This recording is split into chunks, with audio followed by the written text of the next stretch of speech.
Api itu bisa menghancurkan, bisa membakar, bisa memusnahkan, bisa melalap, bisa menghabiskan.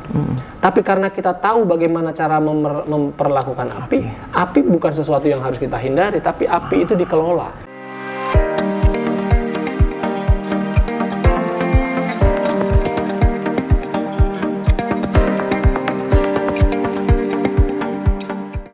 Assalamualaikum warahmatullahi wabarakatuh. Rahmat Kurniawan hadir lagi di meja redaksi Banten Raya, podcastnya Banten Raya.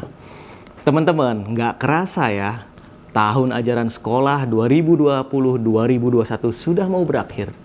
Tapi pandemi virus corona belum juga berlalu. Banyak masyarakat kita yang merasa jenuh, baik itu orang tua, para siswa sendiri, atau bahkan mungkin guru-guru di sekolah. Mereka merasa jenuh dan bimbang dengan sistem pembelajaran daring yang diterapkan selama masa pandemi virus corona ini. Lantas bagaimana sih metode pendidikan yang bisa diterima oleh semua kalangan, baik itu siswa, orang tua, ataupun juga guru di sekolah selama masa pandemi virus corona ini? Saya akan mengundang narasumber yang bisa memaparkan ide gagasannya terkait pendidikan selama masa pandemi virus corona. Saya akan mewawancarinya. Tapi sebelum itu, saya ingin mengajak teman-teman semua, ayo dukung terus channel Banten Raya dengan klik subscribe, share, like, and comment. Dan jangan lupa nyalakan juga notifikasinya supaya teman-teman dapat video-video terupdate dari Banten Raya. Oke, sudah siap ya? Ayo kita kemon. Let's go. Pak Fitron Nur Iksan, apa kabar Pak? Ya, baik Pak Rahmat. Pak, terima kasih udah datang ke meja redaksi Banten Raya. Ya, setelah sekian kali ya bikin. Iya, batal akhirnya terus. Bisa terlaksana. Bapak kan orang sibuk. Wah, yang sibuk Pak Rahmat. Agenda Bapak padat. Jadi udah oke nih. Tiba-tiba Pak, saya harus ada rapat partai kan ya. gitu. Ya begitulah politisi. Masih muda tapi karirnya moncer ya. Sama aja. Usia ganjil 41 tahun tapi karir politiknya melejit. Amin. Pak, saya ingin ngobrol-ngobrol nih tentang pendidikan di era pandemi virus corona. Kemarin ada berita Pak, di Lebak ada puluhan atau bahkan ratusan siswa pelajar SMP di Lebak yang mereka memilih drop out atau putus sekolah. Mereka jenuh katanya Pak. Penyebabnya itu mereka jenuh, sekolah daring. Kok kita nggak sekolah-sekolah sih? Kapan kita masuk sekolahnya gitu kan? Akhirnya masuk data di Dinas Pendidikan Kabupaten Lebak, mereka drop out. Itu tingkat? SLTP. SLTP. Karena ada di Kabupaten Lebak. Ya. Ada juga siswa yang mengalami, ya boleh dibilang depresi mungkin ya, agak ini, karena tidak punya fasilitas ponsel yang memadai untuk belajar daring, Pak. Nah, saya ingin tanya, bagaimana pendapat Bapak dari sisi Komisi 5? Bapak sebagai Sekretaris Komisi 5 yang membedangi pendidikan. Gimana Pak menanggapi itu? Iya, memang banyak sekali cerita di balik kejadian pandemi ini untuk anak-anak sekolah kita ya. Tadi di Lebak, beberapa waktu lalu di salah satu kabupaten di Provinsi Banten juga, lalu di ujung Indonesia sana di timur, ada yang tahu-tahu pas mau ujian dicari-cari nggak datang ke sekolah, ternyata menikah. Karena memang kontrol pada pelaksanaan sekolah daring ini tidak terjadi secara baik di banyak tingkatan sekolah ya. Mungkin beda-beda, ini nggak bisa digeneralisir. Mungkin kalau di daerah perkotaan pelaksanaan sekolah daring bisa efektif. Lalu di daerah yang daerah-daerah yang tidak memiliki akses jaringan internet. Cukup baik kan agak susah. Sementara pemberlakuan aturannya agak sama, digeneralisasi bahwa sekolah semuanya daring. Ya kan, sekolah semuanya daring. Yang mana kemudian ada di tengah jalan SD atau SMP ada yang mencoba nekat untuk tatap muka karena mereka merasa ini proses belajar nggak berjalan dengan baik. Ini kan di Pandeglang dan SD ada yang di kemarin-kemarin ini mendekati ujian, mereka mencoba untuk sekolah tatap muka. Tatap muka, oke. Meskipun tidak secara bersamaan. Meskipun pandemi COVID ini tidak terjadi secara merata, artinya ada daerah-daerah yang mungkin kasusnya pun minim gitu, tapi pemberlakuannya sama kan, harus sekolah daring. Ini yang kemudian beberapa daerah mengalami stagnasi dari proses pembelajaran. Kalau menurut saya ini harus menjadi bahan evaluasi karena memang pelaksanaan sekolah tatap muka yang diminta oleh Pak Menteri, oleh Menteri Nadiem Makarim, ini kan Juli sudah harus tatap muka, namun ada pembatasan kan, tidak seluruhnya bisa terjadi secara baik. Dan kalau nanti ternyata tatap muka memiliki problem, misalnya menjadi klaster baru, mungkin akan ada kebijakan baru lagi, misalnya tiba-tiba daring lagi. Nah, kita kan harus belajar dari 1 tahun lebih ini, bagaimana proses pelaksanaan daring yang tidak efektif ya. Jadi kalau saya melihat harus ada blueprint dari pemerintah untuk membuat skenario-skenario. Bukan hanya ada instruksi dari Jakarta lalu dijalankan. Untuk apa di daerah, di provinsi, di kabupaten kota ada dinas pendidikan, itu dimaksudkan agar mereka juga memiliki kearifan lokal. Jadi kalau semua ngikutin Jakarta kan nggak tahu kondisi masing-masing provinsi dan kabupaten. Jadi harusnya diklasifikasikan. Jadi provinsi mencoba melihat, kita bicara soal SMA. Kalau Lebak itu karakteristiknya seperti apa, Pandeglang seperti apa, ada berapa persen yang tidak terjangkau oleh internet, gitu kan. Terus kasus pandeminya juga sebarannya seperti apa, Cilegon seperti apa, Serang, Tangerang seperti apa, sehingga nanti tidak semua aturan pemberlakuan sekolah itu sama. Dan juga ada faktor ketersediaan sumber daya, gurunya seperti apa, apakah semua guru, kan harus di-profiling. Apakah guru yang dimiliki oleh Provinsi Banten ini memiliki kualitas yang sama di semua tingkatan, maksudnya di semua daerah, misalkan di Pandeglang seperti apa, jumlahnya ada berapa. Lalu juga provinsi harus punya peta sekolah-sekolah yang memiliki fasilitas yang memadai untuk sekolah daring itu seperti apa. Ini menjadi sangat penting. Nah, saya masih bicara skenario jangan-jangan masih ada pemberlakuan sekolah daring lagi setelah ada pemberlakuan sekolah tatap muka. Nah, untuk pemberlakuan sekolah tatap muka ke depan, itu juga sama. Kan nggak semua siswa masuk. Nah, ini akan menjadi problem baru. Sebelum pandemi, ada banyak sekolah yang menambah rombel. Dia biasa 9 jadi 14 misalnya. Ini lalu, jadi masalah baru ya? Iya. Nah, nanti di sini mereka akan mengurangi rombel kan? Ya, pasti mereka akan mengurangi rombel. Rombongan belajar di sekolah-sekolah itu penerimaannya untuk negeri terutama ini pasti dikurangi. Nggak mungkin kayak SMA 1 yang biasanya belasan sekarang mungkin sekitar 9 dia menerima siswa. Ini kan juga akan meledak jumlah penerimaan siswa ke sekolah lain atau ke sekolah swasta. Nah, saya rasa lebih baik sekolah-sekolah negeri ini membatasi agar tidak terjadi kerumunan di sekolah karena muridnya terlampau banyak. Berikan kesempatan sekolah-sekolah swasta untuk bisa menerima siswanya. Nah, ini nanti akan sangat menarik Pak Rahmat terkait dengan persoalan ini. Kenapa? Sekolah negeri memiliki daya tampung yang terbatas, apalagi adanya pandemi, tapi kebijakan pemberlakuan sekolah gratis hanya terjadi di SMA. Ya, nanti bagaimana mereka yang tidak tertampung di sekolah negeri? Nah, ini menjadi masalah baru juga. Ya, ini mungkin sejalan dengan usulan saya yang lama. Harusnya kita jangan sekolah gratis. Jadi, apa itu, Pak? Siswa diberikan voucher. Jadi bantuan dari pemerintah provinsi bukan ke sekolah, tapi ke siswa. Ke siswanya, Jadi walaupun siswa tidak pernah menerima uang cash, tapi bahwa hitungan semua anak usia SMA, begitu dia usia SMA, melekat pada dirinya bantuan provinsi. Terserah dia mau gunakan di negeri atau di swasta. Jumlahnya sama. Misalnya, jadi bentuknya uang, voucher ini? Bentuknya uang, tapi tidak pernah maksudnya bisa diuangkan? Enggak dong. Jadi misalkan gini, setiap anak lulusan SMA di Provinsi Banten, lulusan SMP di Provinsi Banten, melekat pada dirinya bantuan provinsi. Jadi misalkan saya lulus SMP, saya langsung punya hak untuk mendapatkan bantuan provinsi. Jumlahnya misalnya 4 juta. terserah dalam Voucher setahun itu ya? itu saya mau berikan ke sekolah negeri atau ke sekolah swasta. Jadi seandainya pun saya tidak lulus ke sekolah negeri karena zonasi, saya hanya bisa masuk ke sekolah swasta, maka 4 juta itu nanti akan ditransfer dari provinsi ke sekolah swasta. Okay. Jadi nanti sekolah swasta juga bisa hidup. Ya, okay. Dan orang-orang yang tidak punya kesempatan untuk masuk ke sekolah negeri bisa ke sekolah swasta. Tapi sekolah swasta mendapatkan keuntungan dari siapa? Dari saya.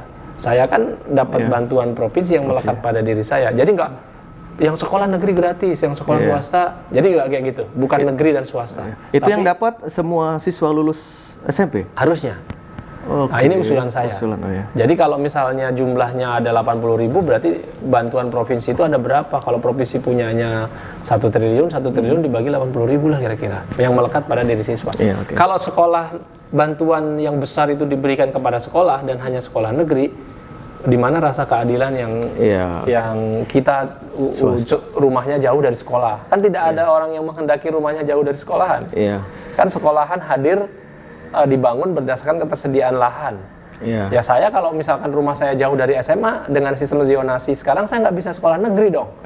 Gitu. Di mana rasa keadilannya? Nah, penyesuaian aturan itu harusnya juga terjadi di provinsi. Untuk kan aturan zonasi dari pusat.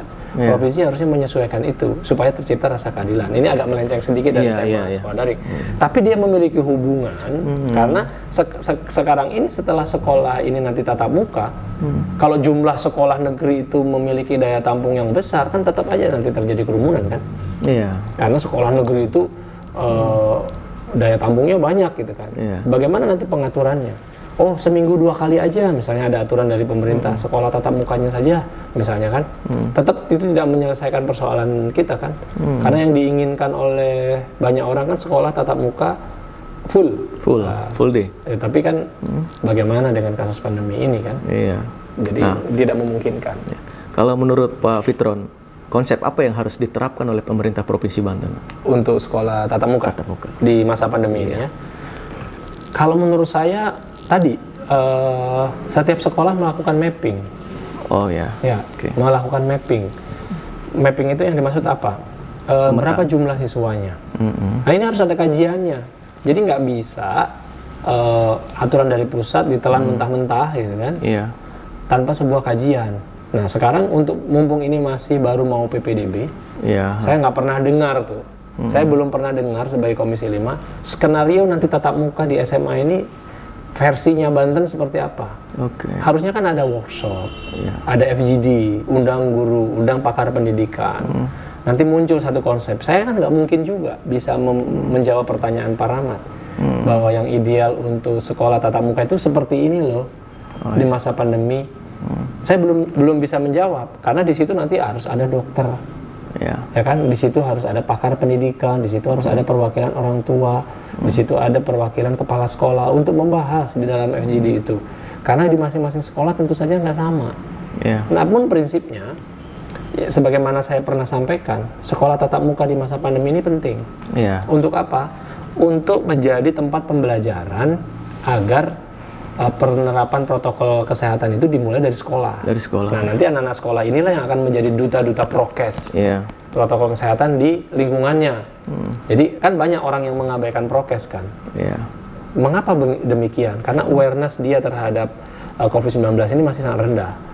Kan di masyarakatnya beda-beda. Ada yang percaya dengan COVID, ada yang sama sekali tidak percaya. Bahkan ada bilang ngapain sih pakai masker gitu. Saya nggak percaya ini corona ini konspirasi.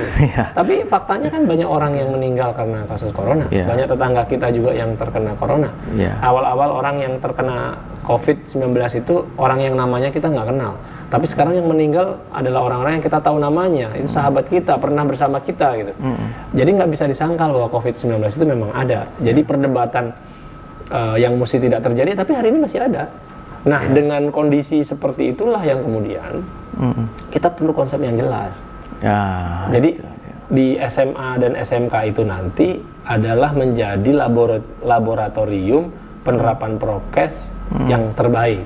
Sehingga nanti anak-anak SMK pulang dari sekolah, dia bisa menjadi duta prokes di rumah, di masjid, di lingkungan, di tempat main, gitu kan. Iya. Bisa menjadi satgas sekaligus. Mereka bisa menegur orang yang tidak menerapkan prokes. Membangun kesadaran prokes yang baik bisa dimulai di sekolah. Jadi tatap muka itu penting untuk di situ.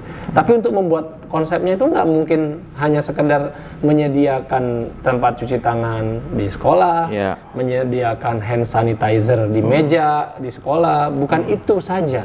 Itu memang perlu, itu sarana. Tapi ada konsep di mana yang harus dibuat bahwa sekolah tatap muka juga harus bermakna menciptakan duta-duta prokes nanti di lingkungan. Iya. Jadi sehingga nanti masyarakat akan percaya bahwa walaupun sekolah tatap muka tetap aman loh. Bagaimana bisa aman? Karena penerapan prokesnya baik. Penerapan prokes yang baik seperti apa? Ya ini harus dirancang. Ya, betul. Yang rancang siapa? Provinsi. Membuat satu tatanan penerapan prokes di sekolah yang baik. Kan nggak bisa ngarang di atas kertas. Harus bisa workshop dulu sama dokter, workshop dulu dengan teknik sipil gitu kan, workshop dulu dengan psikolog gitu kan, workshop dulu dengan pendidik, bagaimana cara menyampaikannya, pesan moralnya seperti apa dari sisi audio visual, sehingga nanti penerapan prokesnya aman, tapi mereka sekaligus juga bisa menjadi duta prokes di tengah-tengah masyarakat. Berarti semua unsur dilibatkan. Iya, iya. Tidak hanya pendidik tapi juga dokter. Oh iya, karena kan pendidik nggak punya pengetahuan yang memadai untuk bagaimana menerapkan prokes yang baik. Kan harus ada dokter, harus ada dinas kesehatan juga terlibat di sekolah untuk merancang itu. Gitu. Nah, bicara konsep nih, saya agak referensinya agak jauh nih, mohon maaf.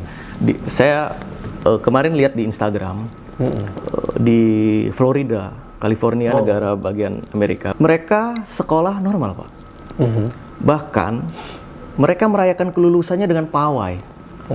Oke. Dengan pawai ramai-ramai berjalan keliling kota Florida. Sudah jelas pasti berkerumun. Nah, yang ingin saya tanyakan, kenapa mereka di sana bisa sekolah? Saya belum membaca berita itu ya, tapi saya pasti kalau harus komentar langsung, komentar saya bisa jadi tepat, bisa jadi salah nanti. Oh iya. Tapi saya akan melihat mengapa sih kita nggak normal-normal aja? Kira-kira kan seperti itu intinya. Apakah ini kebijakan pemerintah atau seperti apa? Saya pernah berdiskusi soal ini. Mengapa sekolah waktu itu harus daring? Karena ada satu pernyataan seperti ini pernyataannya. Buat anak nggak boleh coba-coba. Oh iya sih. Jadi anak-anak sekolah itu disekolahin aja, tetap tatap muka. Kalau nanti jadi klaster baru, banyak yang terkena COVID, kan kemanusiaan jauh lebih tinggi kepentingannya daripada soal urusan pendidikan gitu loh. Soal humanisme ini kan mereka nggak harus sehat, harus dijaga, harus dilindungi gitu kan. Maka waktu itu pemerintah mengambil kebijakan daring. Nah, kalaulah seandainya ini udah hampir 2 kali lebaran gitu kan kira-kira. Betul.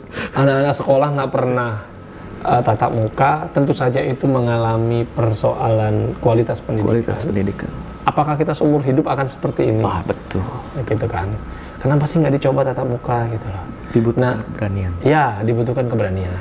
Tapi dibutuhkan juga kepatuhan. Nah, keberanian untuk membuka sekolah lalu sekolah itu menjadi tatap muka di dunia pendidikan itu adalah indikator keberhasilan pendidikan. Kalau setelah dibuka tatap muka justru di sekolah itu menjadi klaster, emang pendidikan kita nggak berhasil. Pendidikan itu kan membuat orang sadar kan, berperilaku sesuai dengan tatanan yang seharusnya. Masyarakat pendidiklah yang membuat orang yang tidak bermoral menjadi bermoral kira-kira. Orang yang hidup asal-asalan, tidak patuhi hukum, tidak mematuhi tata tertib karena mereka nggak sekolah. Tapi sekolah lah yang membuat orang menjadi lebih beradab, kira-kira seperti itu. Nah, prokes itu ya salah satu tatanan peradaban baru. Kalau sekolah tidak mampu membuat orang patuh terhadap prokes, apa artinya pendidikan?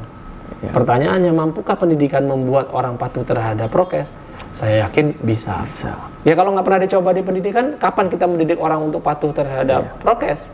Kalau sekolahnya daring, orang nggak pernah mencoba untuk hidup berdampingan dengan COVID gitu loh. COVID, jangan-jangan COVID ini nggak pernah habis gitu. Terus kita bersembunyi di balik pintu untuk tidak pernah bersentuhan dengan COVID. Api di mana-mana kok. Kita bisa terbakar sama api.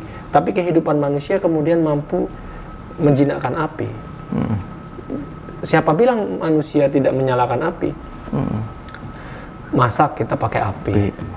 rokok, korek. Ya korek. Dekat dengan muka kita orang menggunakan api. Tapi api itu bisa membakar. Tapi orang main-main dengan api, menyalakan api untuk memasak, menyalakan api untuk menghangatkan tubuh, kan seperti main-main dengan bahaya kan? Api itu bisa menghancurkan, bisa membakar, bisa memusnahkan, bisa melalap, bisa menghabiskan. Tapi karena kita tahu bagaimana cara memperlakukan api bukan sesuatu yang harus kita hindari, tapi api itu dikelola. That's right. COVID memang membunuh kita, memang dia itu penyakit. Tapi kalau manusia tidak mampu menjadikan COVID-19 ini dikelola, ada di sekitar kita kan sama kayak api. Kalau kita misalnya tahu bahwa api itu bisa menghanguskan, bisa menghancurkan, lalu kita tidak pernah menyalakan api, tidak akan pernah ada makanan yang matang. Iya, kan? Lapar kita gitu. Ya COVID, kalau kita terus sembunyi di belakang pintu, sejak kapan kita akan bisa belajar untuk beradaptasi berdampingan dengan COVID? Jadi menurut saya momentum sekolah tatap muka ini menjadi penting. Kenapa? Karena kita mencoba untuk beradaptasi dengan kehidupan baru yang di tengah-tengah kita ada COVID. Kan kita nggak pernah tahu COVID ini mau berakhir apa enggak gitu. Iya, betul. Tapi kemampuan kita untuk bisa berhadapan dengan COVID, seperti kemampuan kita mengelola api, itulah yang kemudian kita bisa hidup tidak pernah menjadi orang yang bersembunyi di balik bahaya gitu. Bahaya kan harus dikelola. Betul. Saya rasa seperti itu. Nah, pemerintah Provinsi Banten melalui Dinas Pendidikan sudah pernah belum menyatakan gagasannya ke Komisi 5? Belum. Konsepnya belum. Kita begini loh, Pak. Belum. Bahwa COVID ini kemudian merusak semua tatanan dan tidak ada satu provinsi bahkan negara yang siap dengan COVID, iya. Tapi seharusnya COVID-19 yang cukup merusak banyak tatanan ini bukan berarti membuat kita harus berhenti untuk merancang sesuatu. Jadi saya sih kok kebayangnya itu pemerintah itu ngajak bicara gitu loh. Ngajak bicara DPRD, ngajak bicara masyarakat. Gimana nih sekolah tatap muka? Gimana nih kalau dinas kesehatan gimana nih menghadapi pandemi ini? Jangan cuma ngikutin silabus ABC dari pusat gitu loh. Melalui WHO. Melalui WHO gitu ya. Tapi kita ngerancang nih, WHO udah mengeluarkan aturan seperti ini untuk pendidikan tatap muka dengan karakteristik Banten, yang tahu kan orang Banten. Iya, betul. Kira-kira pertanyaan ke masyarakat, hei masyarakat, kita kan kalau kayak gini terus nanti bahaya nih, anak-anak nggak punya kualitas pendidikan, jangan-jangan nanti seperti bom waktu, COVID-nya nggak selesai, tapi masyarakat kita ke depan tidak bisa beradaptasi dengan kehidupan karena mereka nggak memiliki pendidikan yang baik, gitu kan? Masalahnya jadi baru, gitu. Kira-kira gimana nih tatap muka? Ada yang punya ide? Nah, ya kan? Saya usulin gini nih. Oh itu nggak cocok kalau buat orang Malingping, gitu kan. Itu cocoknya di kota Tangerang. Nah, terus Malingping gimana? Menurut saya Malingping tuh gini. Yang harus bicarakan orang Malingping. Karena karakter masyarakatnya seperti ini. Iya, tapi prinsipnya tatap muka aman. Aman ya, betul. Sehat, gitu kan. Tapi gimana di Malingping, gitu kan? Siapa yang harus maju kan ini butuh. Ya di tengah-tengah masyarakat yang COVID sudah seperti ini masih ada yang nggak percaya COVID kan? Ini kan bukan sesuatu yang mudah. Betul. Memang ini tidak mudah, tapi bukan berarti membuat kita tidak berpikir. Apalagi masyarakat yang di daerah pelosok, Pak. Iya. Gitu. Mereka berkerumun cuek aja kan. Iya, jangan-jangan sekolahnya mah enggak, tapi mereka tetap berkerumun. Sekolah enggak, gitu kan. Itu jadi tapi masalah tetap berkerumun, juga kan, gitu kan. Iya. Gitu. Ini menjadi masalah baru buat kita. Nah, kenapa nggak dibalik itu? DPRD yang coba panggil tuh dinas pendidikan. Ya secara teknis kan yang harus membuat dinas teknis. Kalau kita kan pemantauan. Iya, maksudnya ditanyain, kamu punya konsep apa sih? Ini sebentar lagi pembelajaran loh, persiapannya sejauh mana? Ya, ada nggak rencana? Pertanyaan yang bagus. Saya rasa memang ini harus dilakukan, gitu. Harus dilakukan. Nanti kita bicara dengan Ketua Komisi 5 untuk bisa membuat dinas pendidikan mengeksplorasi ini. Iya, diagendakan. Jadi ya harus diagendakan dalam waktu dekat ya Pak.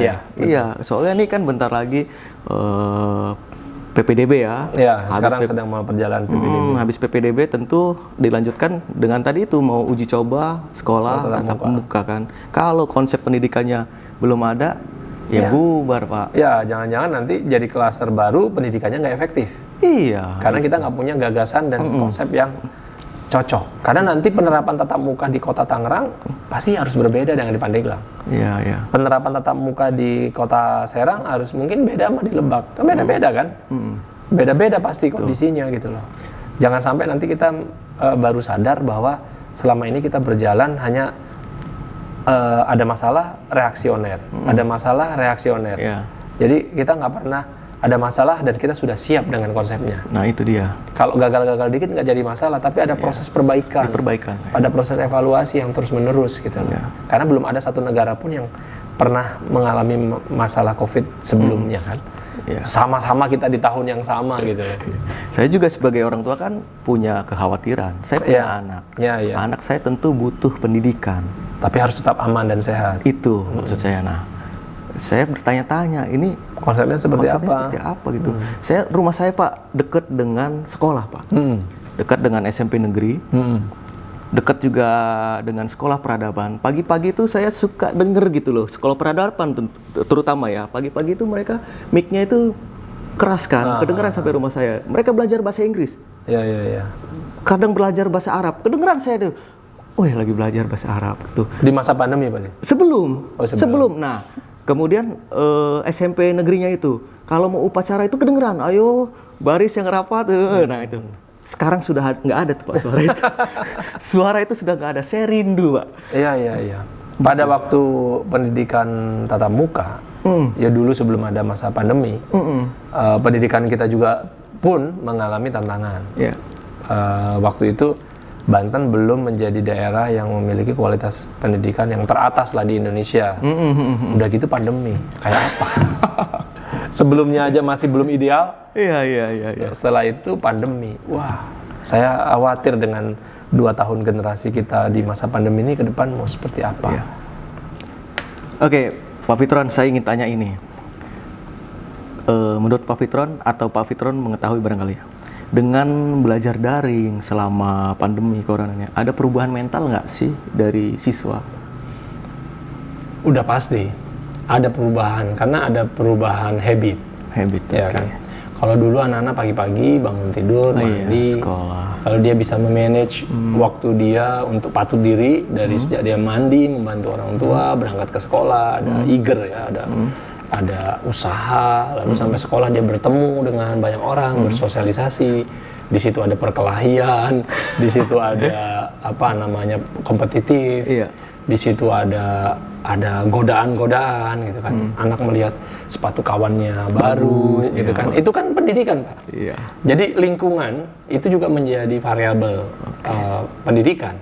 Ketika orang melihat temannya punya baju baru, bagaimana dia mengendalikan diri untuk bisa tetap survive ke sekolah dengan baju yang nggak baru gitu kan. Itu kan pendidikan. Jadi pendidikan bukan hanya sekedar, kan pendidikan itu seharusnya memuat beberapa hal. Yang pertama, learning how to learn. Jadi dinyatakan bahwa pendidikan itu terjadi ketika anak belajar bagaimana cara belajar. Cara belajar tuh diajarin di sekolah, bahwa belajar tuh seperti ini, karena sekolah tidak memberikan segala-galanya. Bahwa anak harus belajar cara belajar sehingga nanti anak bisa belajar sendiri. Ya kan? Yang kedua, pendidikan itu berlangsung dan dinyatakan itu ada pendidikan manakala learning how to do. Jadi anak diajarkan bagaimana melakukan apa yang dia pelajari. Ya kan? Nah, setelah pendidikan itu dipelajari bagaimana cara belajar bagaimana cara melakukan, learning how to live together. Jadi bagaimana caranya anak-anak itu tidak hanya belajar untuk belajar dirinya sendiri, tapi dia juga harus mampu hidup di lingkungannya, bagaimana hidup bersama. Jadi kalau anak-anak ini enggak bisa hidup di dunia yang nyata, kalau dia daring terus kan dia interaksi sama guru, sama siswa yang lainnya, nggak pernah bertemu. Kondisinya stagnan. Bisa jadi atasnya baju seragam, bawahnya pakai celana kolor gitulah ya. Dunia teknologi kan dunia manipulasi pun bisa. Layarnya nyala, anaknya tidur gitu kan. Makanya ada daring misalnya harus video, nggak boleh foto gitu kan. Tapi kan dunia digital itu dunia statis, Pak. Dan Bisa dunia disiasati. manipulatif gitu kan. Jadi akhirnya yang dipelajari oleh siswa bagaimana caranya dia seolah-olah sekolah tapi sebenarnya dia lagi main gitu kan. Betul. Jadi yang dipelajari adalah intrik. Iya. Ya jelas Pak, ini nanti karena ada perubahan habit, Iya. ada pergeseran Pak dari kualitas pendidikan. Aspek learn how to live together atau learn how to live together gitu kan, tinggal hidup secara bersama-sama, itulah yang kemudian hilang dari sisi pendidikan saat ini karena daring. Ya kan tadi pendidikan bukan semata-mata orang belajar tentang sesuatu yang dia harus ketahui. Iya. Tapi dia juga harus belajar bagaimana melakukan apa yang dia ketahui itu. Dan dia juga harus mampu yang orang lain lakukan, yang kita lakukan bisa jadi sejalan, bisa jadi tidak sejalan. Bagaimana cara beradaptasi? Hidup ini kan seperti di jalanan. Bawa mobil kita, ada aturannya, ada lampu merahnya, terus ada rambu-rambunya. Bagaimana kita harus mengencangkan atau menginjak gas, kapan kita harus mengerem. Kita nggak pernah bisa berdisiplin di jalanan kalau kita nggak empati sama orang. Ini orang nih ngasih sen kiri nih, saya mesti harus hati-hati nih. Ini orang ngebut nih, saya harus ke kiri, harus ke kanan. Itu hidup bersama. Tapi kalau itu nggak pernah dipraktekin, kita seperti seekor burung di dalam sangkar. Sejak menetas, kita punya sayap. Dilihat pasti kita bisa terbang. Tapi sayap tidak akan pernah tidak tumbuh walaupun kita hidup di dalam sangkar. Sama, kita juga akan tumbuh hidup di sekolah daring. Tapi kemampuan di alam bebas yang penuh kompetisi itu mesti dilatih sejak dia anak-anak kan. Nanti burung yang tidak biasa terbang walaupun dia punya sayap yang kokoh dilepaskan dia nggak akan bisa tinggi, ya terbang tapi nggak akan kokoh gitu. Nah saya khawatir anak-anak kita rapuh. Itu dia. Begitu dia nanti hidup setelah sekolah daring karena dia hidup hanya interaksi dengan mesin, gitu kan? Gadget. Dia ketemu orang, di situ ada competitiveness, di situ ada keserakahan, di situ ada kooptasi, orang saling menguasai, gitu kan? Ada intrik. Dia tidak mampu beradaptasi dengan keadaan itu karena selama ini dia berinteraksi dengan komputer, dia berinteraksi dengan gadget. Dia susah gerak gitu kan, dia nggak banyak gerak, dia banyak megang HP gitu. Susah mengendalikan. Itu dari sisi yang nggak terlihatnya, dari sisi filosofisnya, belum lagi dari sisi kesehatan. Di dalam rumah terus gitu kan, nggak bergerak gitu. Nanti lama-lama jangan-jangan kita generasi-generasi ke depan, generasi-generasi yang tidak pernah kena sinar matahari kan. Padahal matahari sehat. Iya. Sumber vitamin. Iya betul. Gitu kan. Ini tantangan baru. Kalau dikatakan apakah ada pengaruhnya, saya yakin ada. Saya yakin ada. Jadi butuh pemikiran para ahli, butuh pemikiran pemangku kebijakan. Hati-hati dengan generasi daring hari ini. Bahaya gitu ke depan. Saya juga khawatir itu. Betul. Nah, ngomong-ngomong tadi dunia digitalisasi ini adalah intrik. Ada videonya kan banyak beredar. Dia store hafalan. Ini kamera untuk ke mimiknya. Ada kamera di belakangnya. Naskah ayatnya. Dia suruh hafalan ayat. Dia baca lah dia. Di depan kamera di guru. Kamu sudah hafal. Tapi gurunya secara tidak langsung dibohongi. Gitu kan? Ya digital itu kan memudahkan orang ya. Jadi dunia mesin hari ini atau dunia digital hari ini membuat sesuatu yang susah di masa lalu menjadi mudah di masa kini. Kalau dulu kan kita apa-apa harus beli buku ya misalnya. Sekarang kan kita bisa dapatkan itu dari naskah e-book gitu kan. Ada banyak yang murah. Kita dulu mau mencari apa-apa kita harus dapat bukunya. Kalau sekarang kan kita bisa dapat. Kalau dulu kita mau bagaimana bacaan ruku kita harus beli buku sholat. Kalau sekarang kan kita bisa cari di Google hanya khusus bacaan rukunya gitu kan.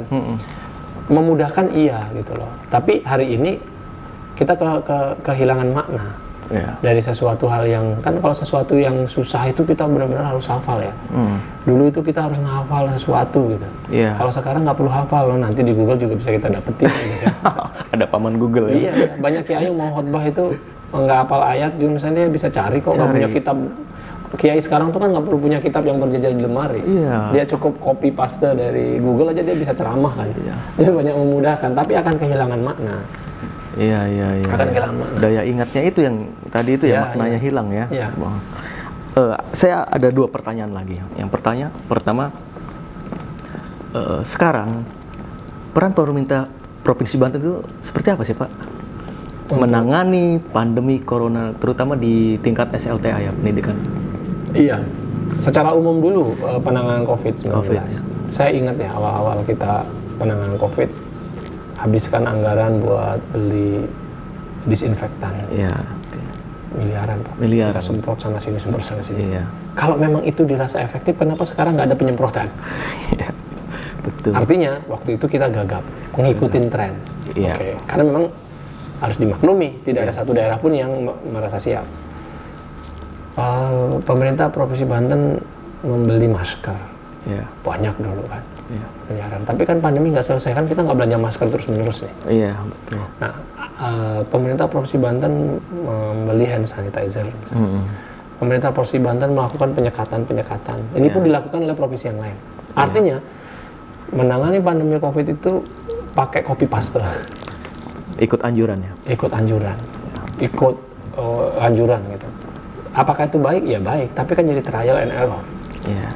Nah kalau terus-terusan mau kayak gitu, mau berapa duit banyak kita habiskan.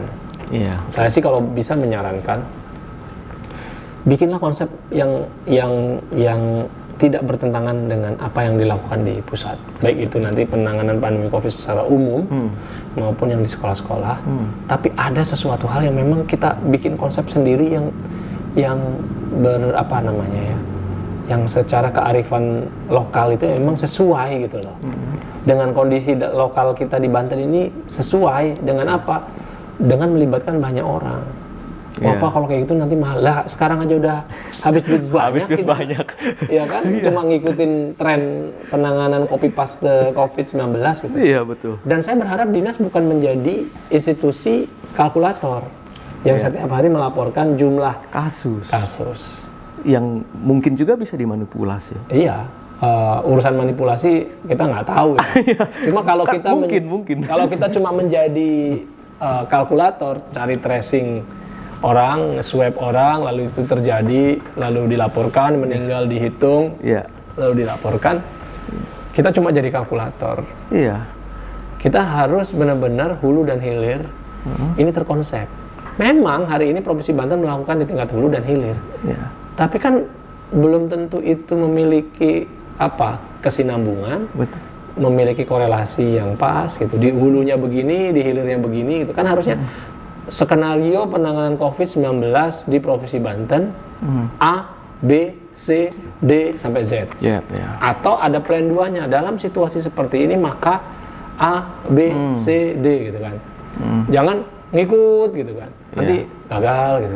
Dan menurut saya serba mendadak, Pak. Contoh. Kalau mudik memang udah sejak lama. Ya. Tapi ketika wisata, bagaimana kemarin banyak orang marah-marah. Gitu. Iya. Kita tahu bahwa tiba-tiba ada larangan surat edaran wisata mendadak. Kebijakan yang dilakukan secara mendadak itu punya konsekuensi dan resiko. Ya. Pak Gubernur juga menyampaikan bahwa ini beresiko. Tidak semua orang akan happy, tapi saya ingin menyelamatkan masyarakat. Ya. Betul, Pak. Bapak harus menyelamatkan masyarakat, tapi minimalisasi resikonya. Kan bisa dari sejak lama dikaji ya kan? Betul. Nah, ini kan enggak. Tiba-tiba orang udah berbelanja mau dagang, wisatanya kemarin rame, hari ini ditutup. Apa yang terjadi? Ada masalah ekonomi. Masyarakat di bawah yang saya saksikan langsung, mereka udah berhutang untuk modal. Apakah itu juga harus kita abaikan? Ya nggak bisa, Pak. Nggak bisa diabaikan. Tapi kalau dari awal udah kasih tahu, pokoknya Lebaran nanti wisata dibatasi. Kan orang siap-siap, orang nggak harus ada resiko. Gitu. Tapi itu kan kemarin, kebijakan-kebijakan mendadak itulah yang tidak diukur dan dirancang dari sejak jauh-jauh hari karena ada plan A, B, C, dan D, akan semakin banyak resikonya. Mitigasi itu adalah dalam bencana nih, dalam penanganan pandemi juga itu kan ada mitigasinya. Mitigasi dilakukan untuk mengurangi resiko. Jadi mitigasi bencana gempa bumi, tsunami nggak bisa dihindari, nggak bisa diprediksi. Kalau banjir masih mungkin. Tapi bagaimana kita harus tetap melakukan mitigasi bencana agar mengurangi resiko, baik itu korban jiwa maupun harta benda. Nah, mitigasi untuk persoalan pandemi COVID-19 ini pun harus dilakukan. Untuk apa? Sehingga nanti kebijakan-kebijakan apapun di dunia ekonomi, pendidikan, kesehatan terkait dengan COVID-19 harus dimitigasi dulu, harus ada rencananya, harus ada konsepnya. Ketika nanti ada kebijakan tidak merugikan orang lain, tidak mungkin. Pasti ada yang dirugikan kebijakannya, tapi minimal orang tidak terlalu besar kerugiannya. Kenapa? Karena sudah dimaklumi sejak jauh-jauh hari karena ada konsep yang ditata dan diumumkan. Iya. Kalau kemarin masyarakat emosinya lagi apa istilahnya ya kan memuncak. Iya kan lagi nggak boleh mudik. Udahlah gue wisata aja lah, mau piknik lah, orang duit ini nggak bisa buat mudik. Udah sampai Palima disuruh balik. Betul. Gitu kan. Kemudian ada lagi yang sampai ibu-ibu viral itu kan, marah-marah itu karena apa? Karena dia hanya ingin mengunjungi saudaranya yang kebetulan wilayahnya dekat ke arah Anyer gitu. Diminta surat kesehatan, dia kan tidak siap, Pak. Tidak siap seperti yang Bapak bilang tadi. Ini tidak siap. Gitu loh. Maka timbullah viral. Banyak kekacauan. Banyak kekacauan dan viral. Oke Pak, terakhir nih Pak. Pesan buat Pemprov Banten dan harapan ke depan pendidikan di Provinsi Banten, terutama SLTA ya yang menjadi kewenangan Provinsi Banten. Harus seperti apa? Ya, pesan saya, masalahnya banyak, tapi bukan berarti tidak ada jalan keluar. Masalah akan selalu ada, tapi bukan berarti tidak bisa diprediksi. Jadi diskusi, ngobrol, merancang, ajak semua pihak untuk memprediksi masalah-masalah apa saja yang akan timbul di masa yang akan datang dan kebijakan apa saja yang harus dirancang untuk menghadapi masalah itu. Sepanjang masalahnya besar, solusinya harus bersama-sama. Karena urusan pandemi COVID-19 ini bukan hanya bisa diselesaikan oleh Dinkes, karena masalahnya bukan hanya masalah kesehatan, masalah pendidikan, masalah ekonomi, masalah agama, ya kan? Yang timbul karena COVID-19. Jadi, rancang secara komprehensif. Ajak bicara ulama, tokoh pendidikan, tokoh kesehatan dalam satu meja, atau bahkan mungkin serial. Pemangku kebijakan harus ngajak berbicara mereka, masalah-masalah yang akan timbul dari semua sisi. Itu kan, jadi dari semua sisi ini kemudian kita akan tahu bagaimana mengatasi masalah-masalah yang muncul di kemudian hari. Ada 1-2 yang tidak terprediksi, itu biasa. Tapi kalau ada masalah 10-10-10-nya tidak terprediksi, kita akan gagap. Jadi saya berpesan, prediksi masalah. Pasti kita akan menemukan solusinya. Baik, sebagai penutup dari saya ingin menyampaikan konsep pendidikan ini butuh filosofi sapu lidi. Kalau kita menyapu sampah hanya pakai satu batang sapu, tidak akan selesai. Tapi ketika batang sapu ini digabung menjadi satu, sampah itu akan dapat kita bersihkan bersama. Baik, demikian dulu wawancara dengan Fitron Ihsan. Kita jumpa lagi di lain waktu dan kesempatan. Check it out.